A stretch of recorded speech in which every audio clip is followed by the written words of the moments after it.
Alrighty, new day. What a freaking day it was. So ordered the parts, alternator, power steering pump.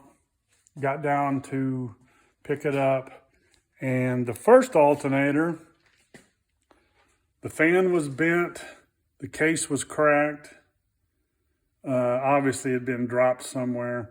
Sent it back, got another one. No big deal. Just a stock looking, but it's clocked right and everything's ready to go. And by clocked, I mean, so you can spin these back pieces, but this one was set the way it was supposed to be.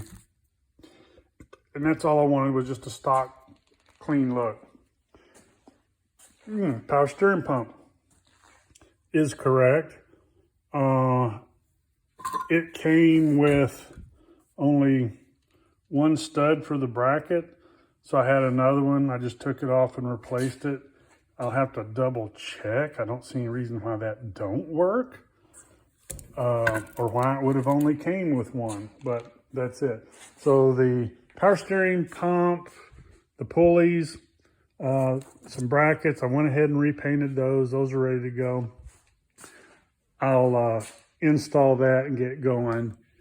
And then this morning, I got a phone call from Napa, because remember I'd sent my brake booster in to get redone at Cardone. So not a freaking happy camper this morning.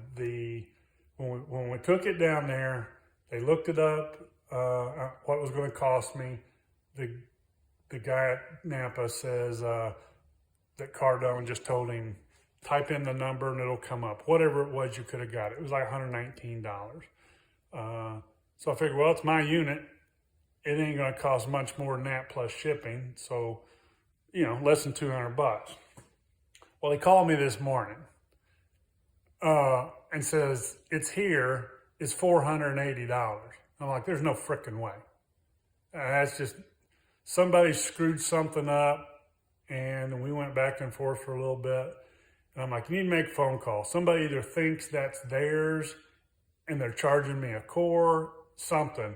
But I can go buy a brand new freaking CAD plated. I can buy 8 boosters for that kind of money. Now, it wouldn't have been the original, but I can find original shit. I was looking this morning. Lead makes them. There's a few others that have the 9-inch dual. And and for $350, I can buy the whole setup. The brake, master cylinder, Pro, everything. So, trying to decide what the hell you're going to do. I'm tempted to just walk in there. It's going to be an issue. You know that. I'll tell them, screw it, keep it. There's just no way I'm paying fucking $500 for a plain black booster. It ain't that important that thing's original. So that's that. I got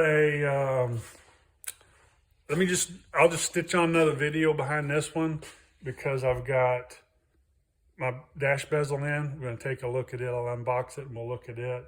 And that is it for now. Let me get that stuff pulled out.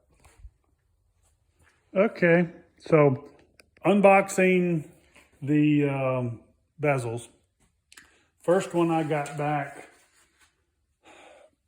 months ago, and I actually called the guy up that was doing these, and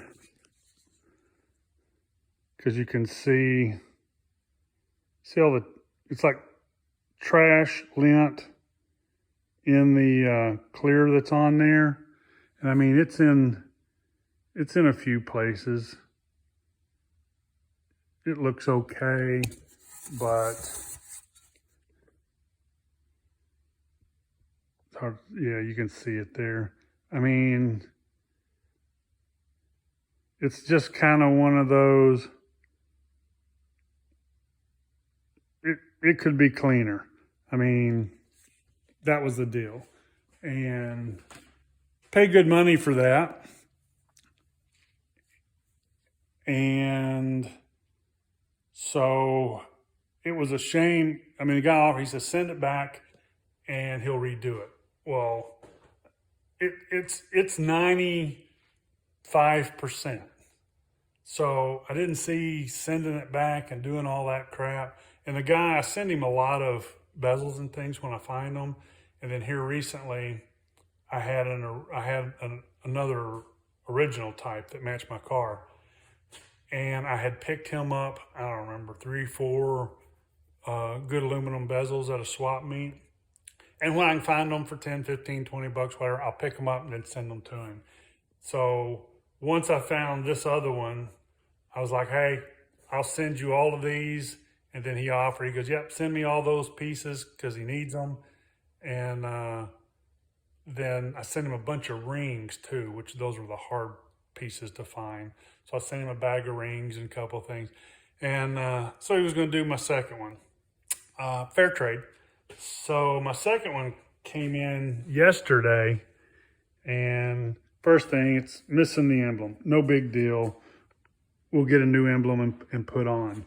But it is a little cleaner, but you can still find, now, you know, everybody can say, well, you're expecting perfection. Like you can see the trash in there.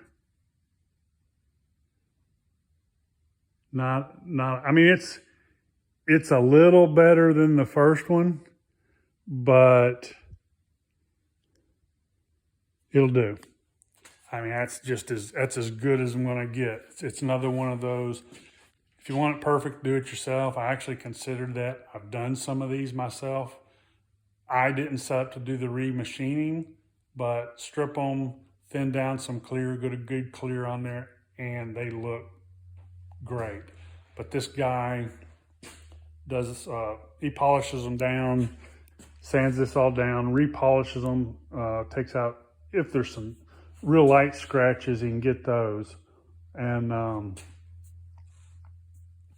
then he'll re-clear them.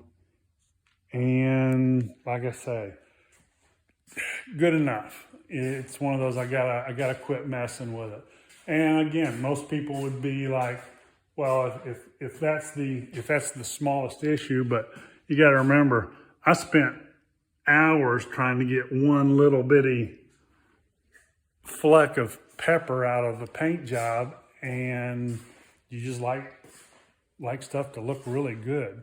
So anyway, that's that. Not totally disappointed, but it could be better. I'm not even going to mention his name because you all know who he is probably. And it's pretty good work for the money. Now, granted, he could probably say, now I want $300 to do one and spend twice the amount of time on it. Okay, maybe we should talk about that. But I thought that might have been, I talked to him. I was like, it just needs to be better than it was. And it's just barely better than it was. But I hate to dog it because, I mean, it's good if you got one really messed up, but just my opinion, the machining's great. I think you could just probably do a better job with the paint, but that's because I'm a paint snob, I guess. But that's it. Other than that, it turned out pretty good. I will put these back together because all that is slipping the bezel or the bezel around the bezel, and got to double check. I think these stay chrome. I've done so many special edition cars. I think the SEs were black. I think this stays silver. I'll have to double check. That's it. I'll clean this one up, put it on. So I'll actually have a good one for sale. Just try to get my money and stuff back out of that, and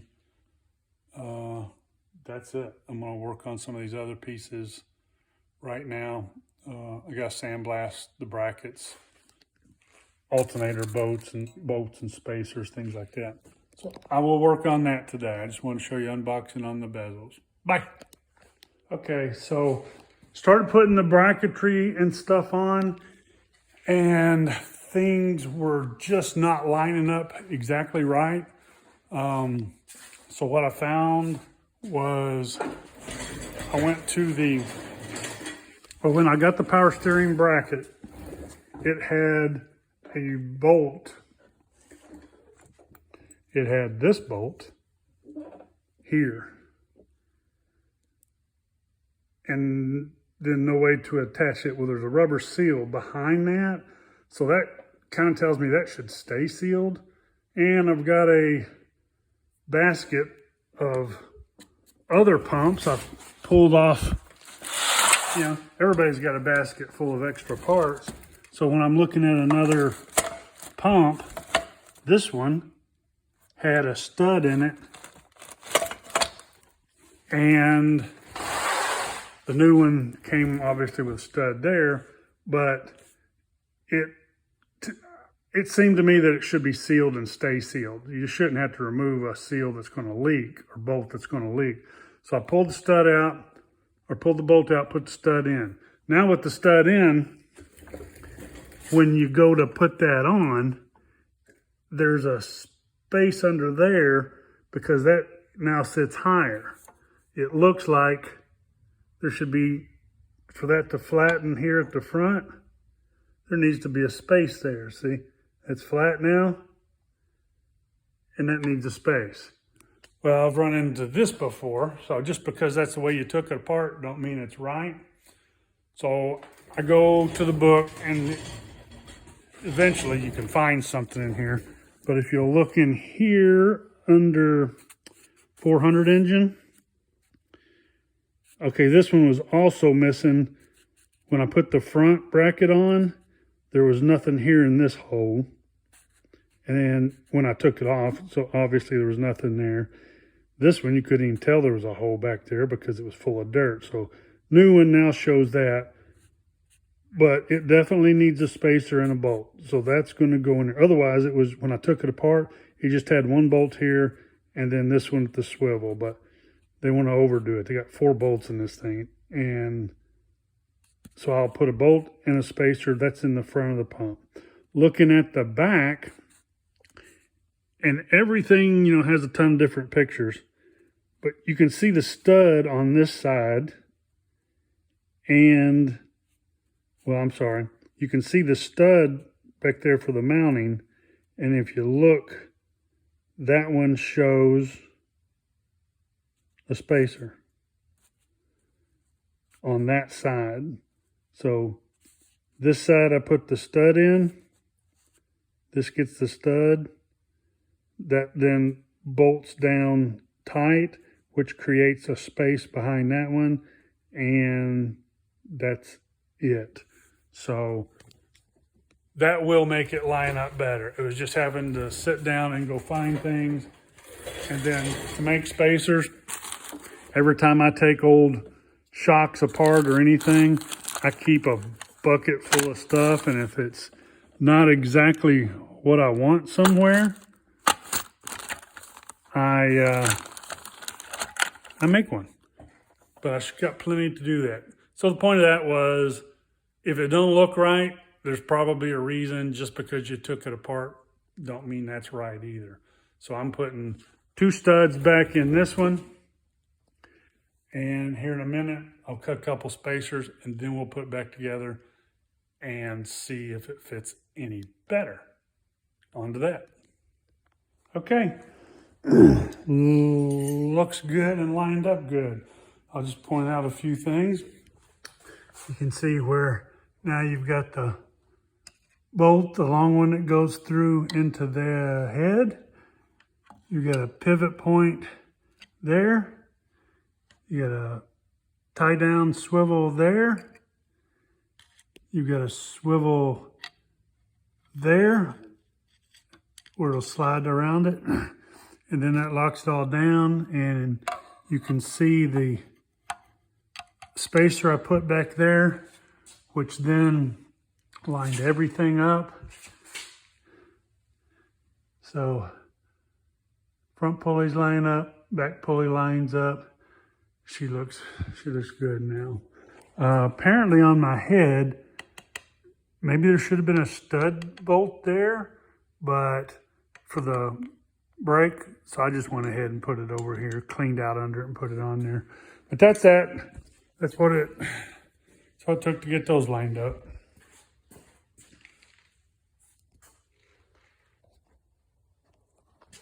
Also trying to get a couple of the redundant grounds in here on the 400 motor. You can see it goes lower bolt on the oil filter, and then it goes around under the body. So that one,